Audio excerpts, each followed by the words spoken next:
All right. Well, howdy, Green Team. Nice to be with you again today. And I'm so excited because Ashlee Tate is here with us. And, the whole thing about starting a business, starting a nonprofit, especially doing something positive for the environment, there's not a lot of examples out there of how you do it and actually earn the money that you need so that you can live and do everything that you really need to have. You need the money coming in at some point. Doing volunteer is a great way to start, but if you want to take it to that next level, you have to figure out the money part of it. And so that's why I invited Ashlee. So we're going to dive into the interview in a minute, but first I just want to say hi, Ashlee. Thanks so much for joining us. Thank you so much for having me. I'm so excited. Yeah, Before I do that, I want to let everybody know, so we have our Impact Summit coming up December 13th to 17th. And you guys, we're so excited about this. So we invited people to sign up for this 90-day challenge all through August. The challenge started September 1st and it ends November 30th.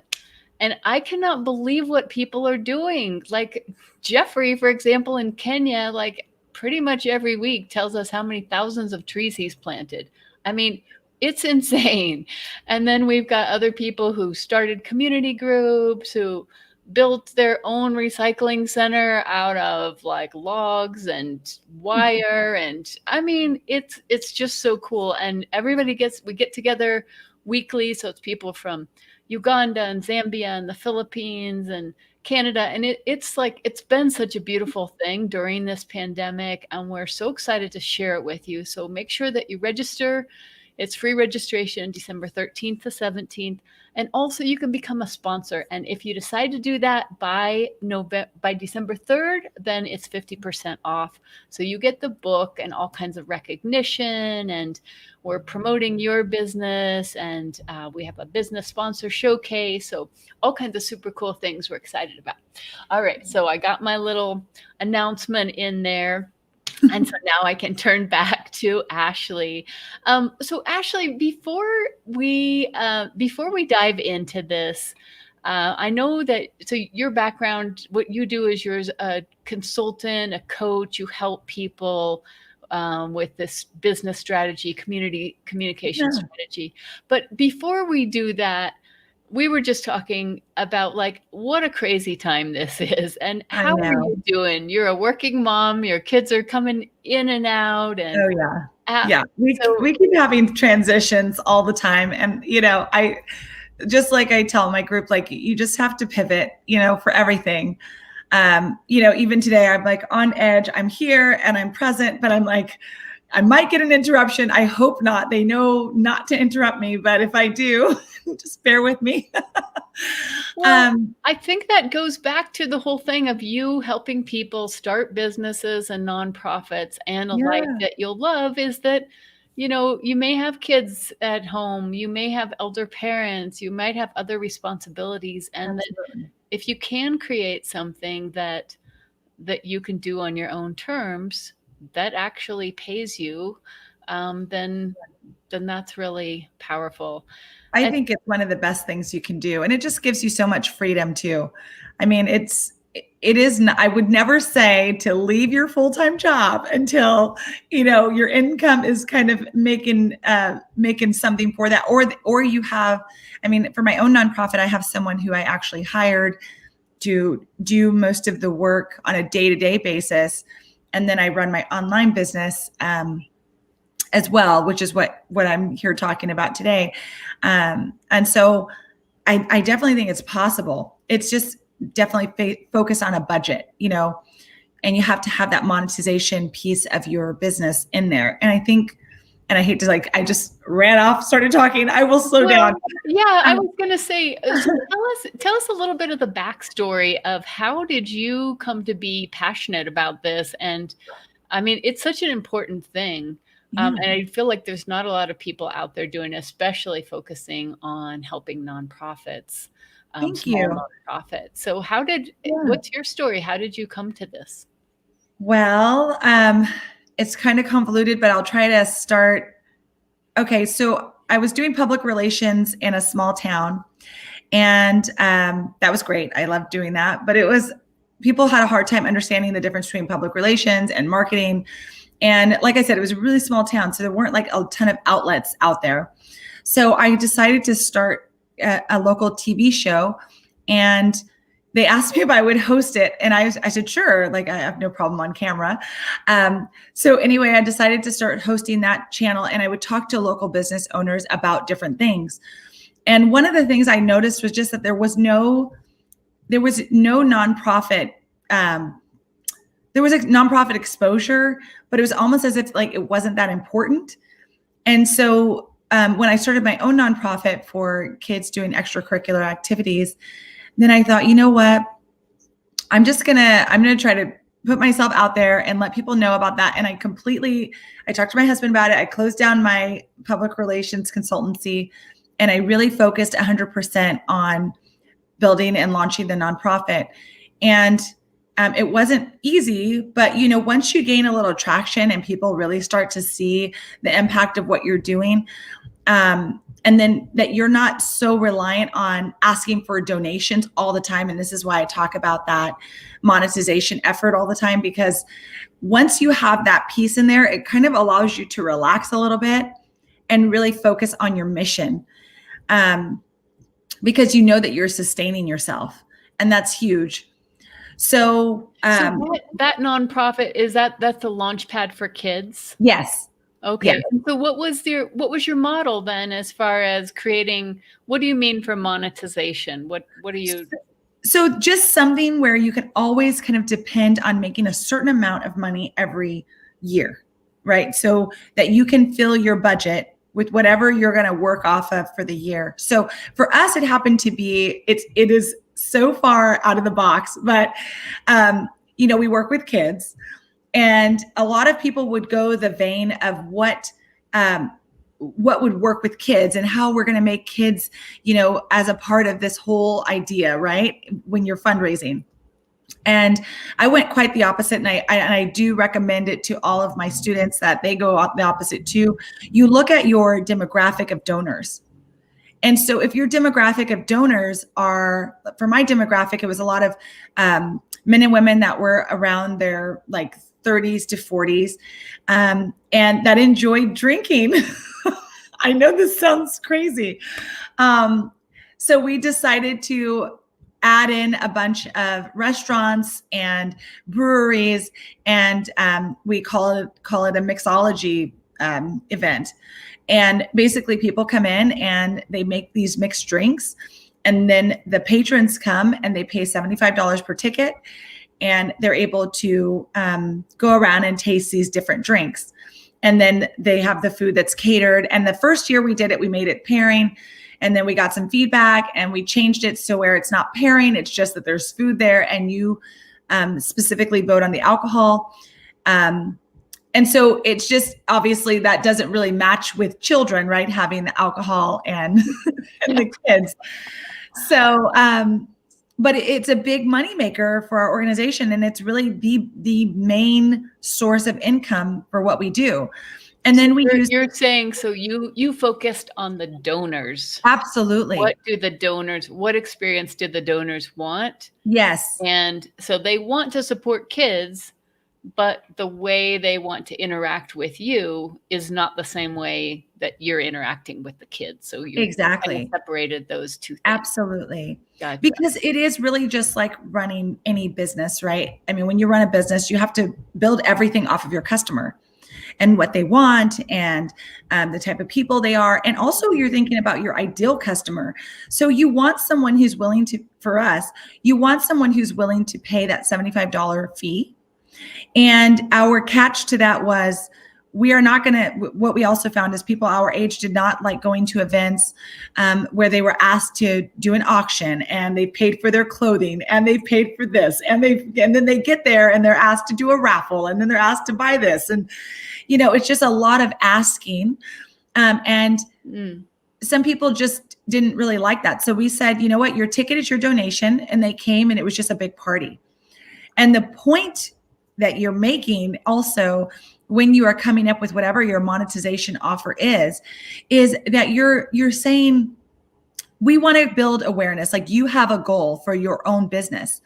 And our goal was, we want your email address, because once we get your email address, we can market to you all year, and we can ask you for donations, and we can send you the kids that we have on the website all year long. And really at that time, it was just on that specific day, it was just to have a party. And it was just to make sure that, people were aware of what LaunchPad was and how we help kids.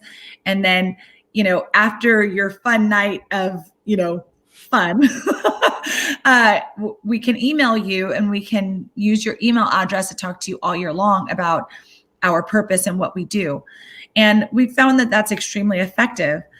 And so that event, basically what I thought that was interesting too, because I think people think of your ideal customer. So if you're a nonprofit, so in one regard, your customer is your kids, that you're, yes, absolutely. You're LaunchPad for kids, you're in families and teachers, and you're focusing on them. But what you're saying is that your donors are a customer base, and that what do they need? And so what you're talking about is that it kind of seems like the gala type of thing, where you bring everybody together and you have a big party and you tell people what it is that you're doing, what you're all about, and you have a good positive vibe. Yes. And you're taking the pressure off of your potential donors, because that way you can market to anyone. When you say, well, for us, we're in a small town. So when we say your ticket is your donation, that means all you pay is the $75. When you get there, we don't ask you for anything else, and you just have fun. It's up to them if they want to. And if you're good with your copy and you're good with what you're putting out, people will want to donate. They still will resonate with what you do during the year. But in that moment, they're just there to have fun, talk about the achievements of the program, and people start to become, part of that mission without even realizing it, right?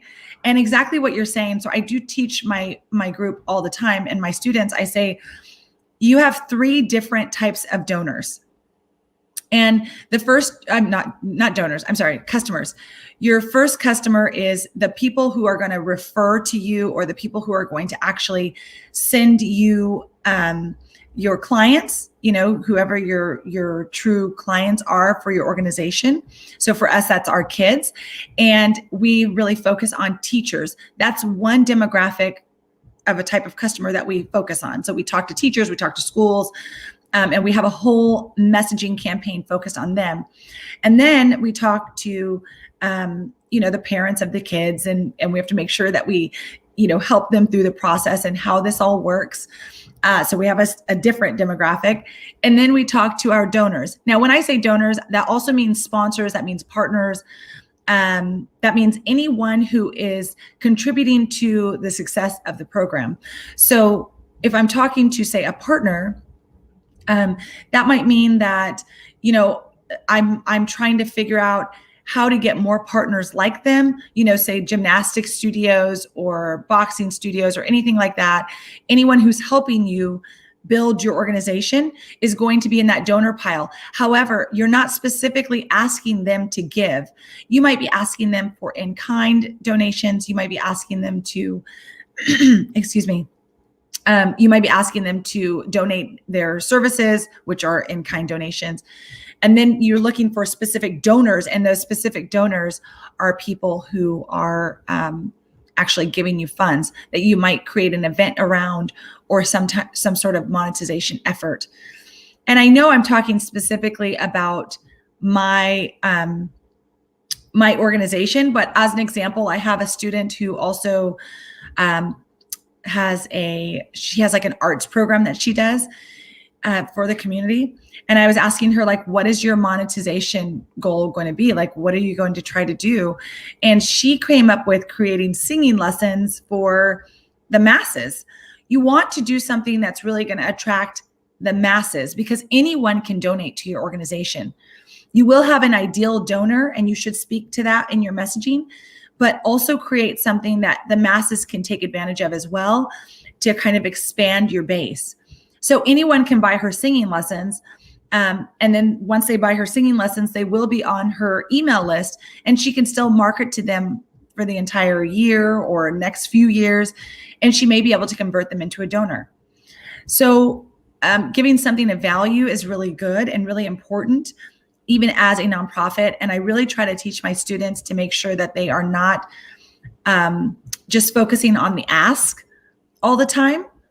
I really think if you create a strategy around your monetization efforts, you have a good chance of converting a lot of other people into your purpose and into your nonprofit, which I call in my group, I call a business, because I do think it's a business. It's just, it's just set up differently on how you're going to get funding, but you're definitely still marketing. You're definitely still advertising, just like you would do any other business product or service, right?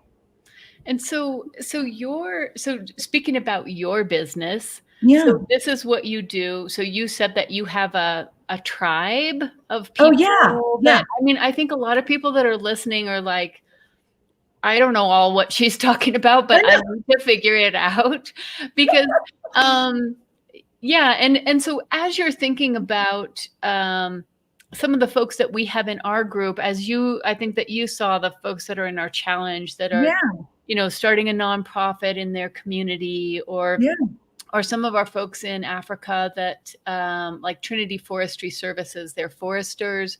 They do forestry projects, but they also work in the slums of Kampala, teaching vertical gardening, which is an amazing thing. Yeah, concept. Yes. I love gardening. So yeah. And they're using like found plastic trash as the containers for so it's like they're doing like this amazing work. Yeah. So, but as you were saying, so thinking about monetization strategy. So I guess I have two-part question. So one is what is that group? And is this a paid membership, or is there a way that people interact with you? Like, what are some of the things that you offer? And then maybe we can talk through, like, just brainstorm some ideas for what some of our groups could do. Absolutely. So I have a tribe. It's called the Socialife Tribe, and it's on Facebook. It's completely free. And that's really just a place for other purpose-driven entrepreneurs to come and join, so that you can kind of be on your journey and talk to other people and find out ideas and share your wins and do all the things that we like to do as, entrepreneurs together. And I show up in there every Monday, and I give just a little tidbit on, anything. I could be talking about leadership. I could be talking about how to manage your board. I could talk about advertising your business, your messaging, anything related to purpose-driven entrepreneurship. And then I have also a Unleash Your Purpose course, which is your Start Your Nonprofit in 30 days. So for those of you who have not started a nonprofit, and a lot of people are really worried about missing a step, I've created this 30-day course that walks you through every single step of starting your nonprofit. And then my other course that I'm currently creating is Unleash Your Profit course. And that is basically designed to help any business really create a profit stream and monetization efforts around, whatever your business is. And that way it really allows people to kind of understand the strategy behind how to sell and market things online, and how to create sustainability for your business. Because if you don't have profit, it's tough to call it a business, right? So I think that's where a lot of nonprofits struggle, and also a lot of new businesses struggle, just not knowing how to find their audience and how to get their message out there with all the noise, so that's one of the things that we focus on in there. Yeah.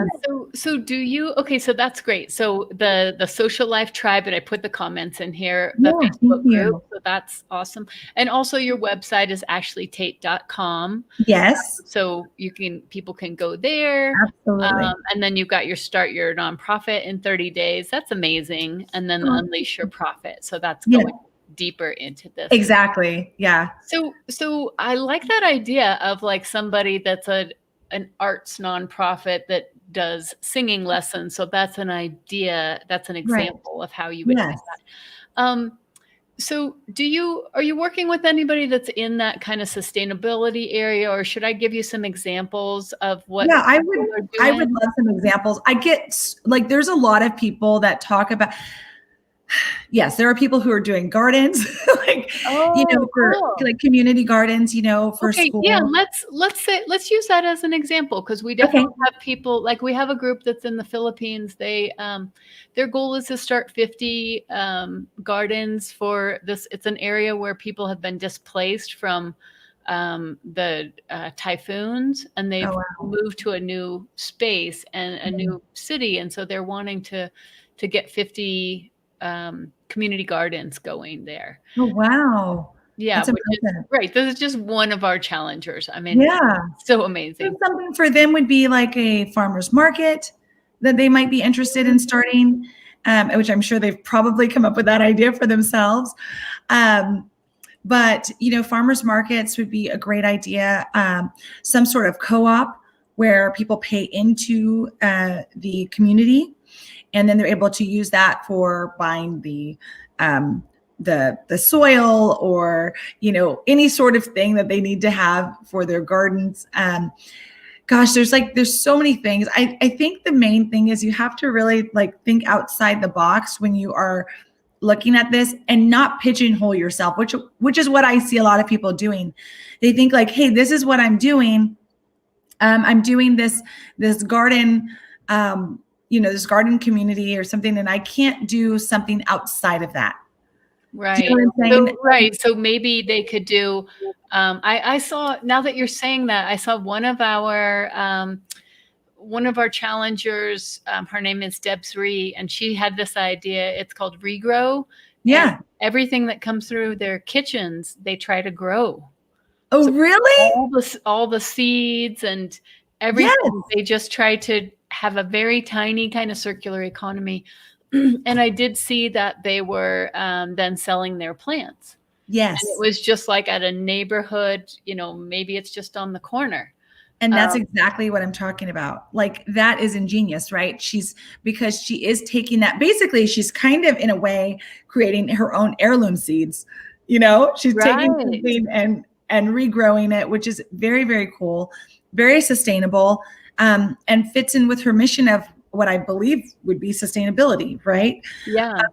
And so you have to, you can enlist partners. You don't have to, it doesn't have to be all on you.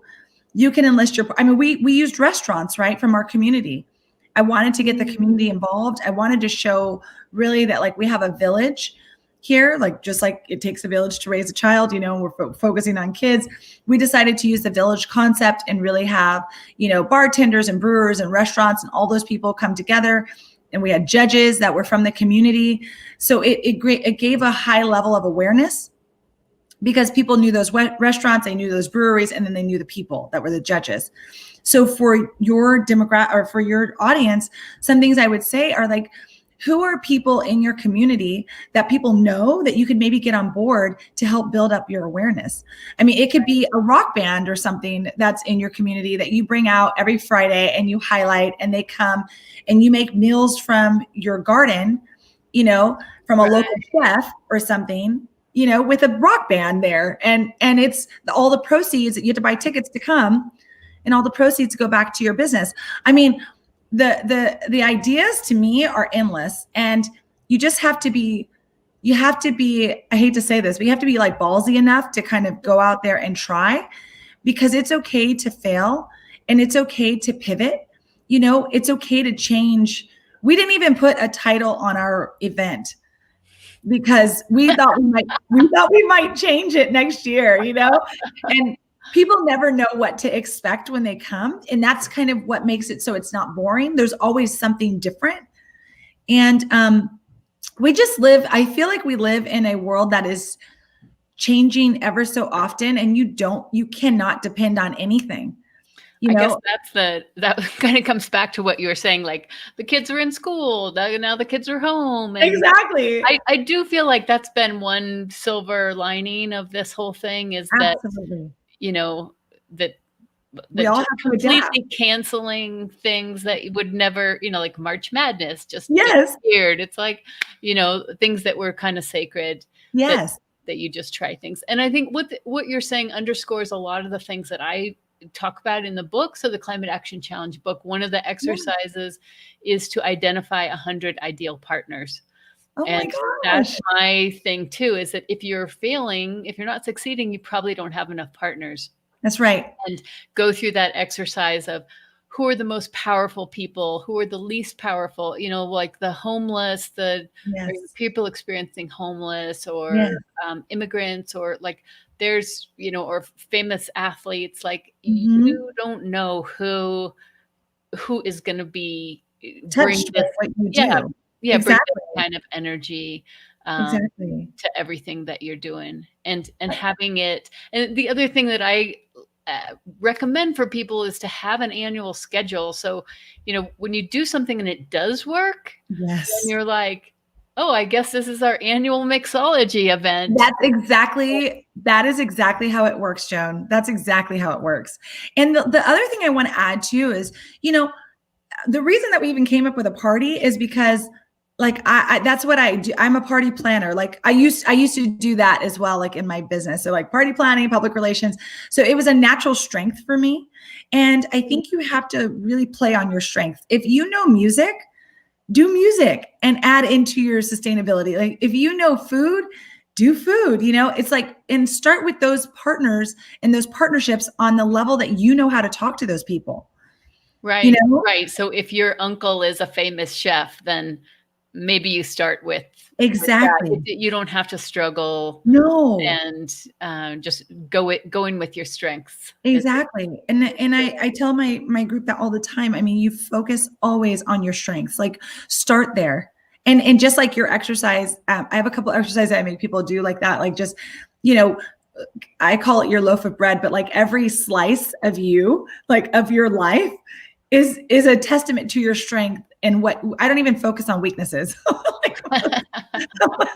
We don't have time for that. No, you just work off of your strengths and it'll kind of guide your direction. It'll guide you into what you naturally are good at, and what, instead of trying to make it fit so much into the sustainability effort or exactly what you're doing, you're looking at the people that you hang with. What do they like to do? Because those your first core group of people are really the people that support you. And so you have to look at, what do we all like to do? Okay, we all like to have a party, or okay, we all love to eat pizza or whatever. How can we make the healthiest pizza challenge? Like there's so many things you can do.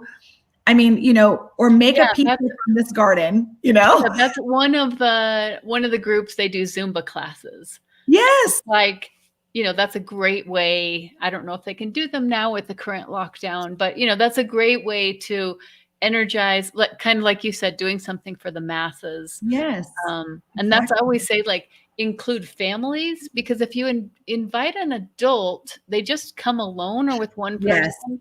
But if you invite families, then it's like you can have like 10 times more participants.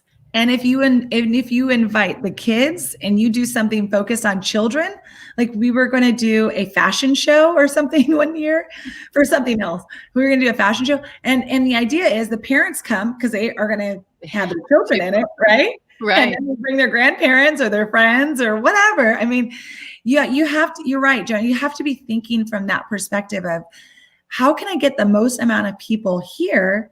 How can I, you just have to work. I mean, really, it does really just come down to working off of your strengths. If you're trying to do something that is not a strength to you naturally, it's going to be extremely hard, and so it's not fun. And every year that I plan this party, I look forward to it because it's energizing to me. Right. So, yeah. And so on the strengths, as you were saying too, like you don't have to figure out all the food if you go to a restaurant or something like that. Yes. And I could see, like, keeping on going with the urban gardens as an example. So that was a great idea. Community, or a farmer's market, maybe some kind of a co-op. You could see that they could maybe partner with somebody that has gardening supplies. I know some of we have a lot of tree planting initiatives, and some of them have found government programs that pay them to grow the seedlings. Wow. And yeah, and so, that I think what you're demonstrating is that if you go out there with the idea that we have skills, we have creativity, we have things that people want and would be happy to pay for, that you can make that happen. And Absolutely. it's going to be trial and error, and you may, Yes. some things are going to crash and it's like, oh, that didn't work. Let's try something different, but not to get disappointed or anything.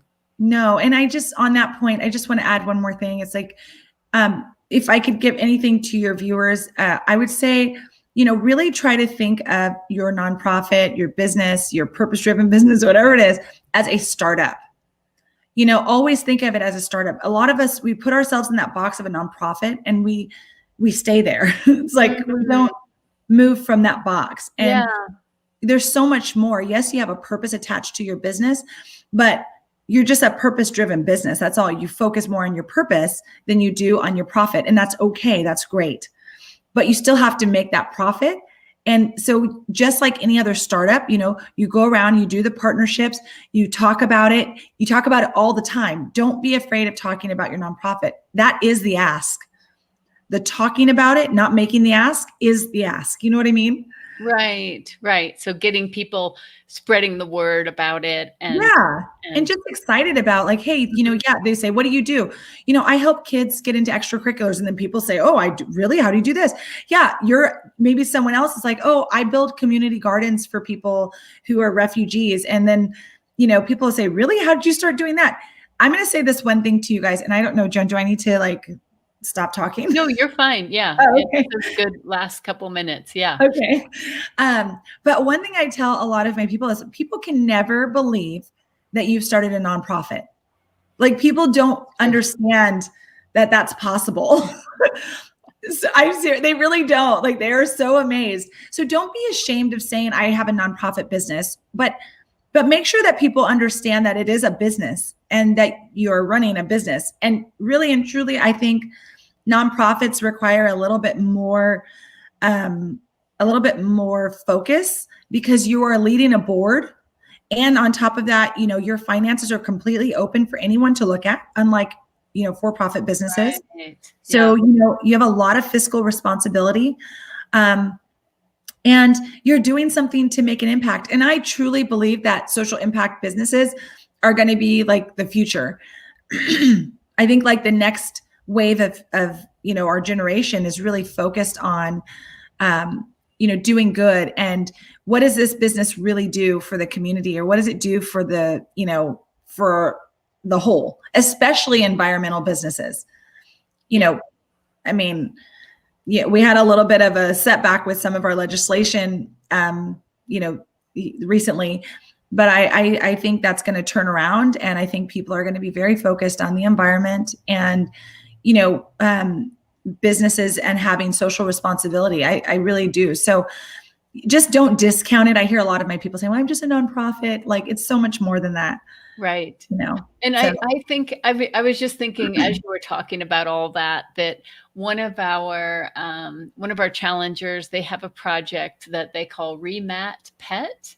And what they do is they take mattresses that, a lot of mattresses just end up in the landfill. Yeah.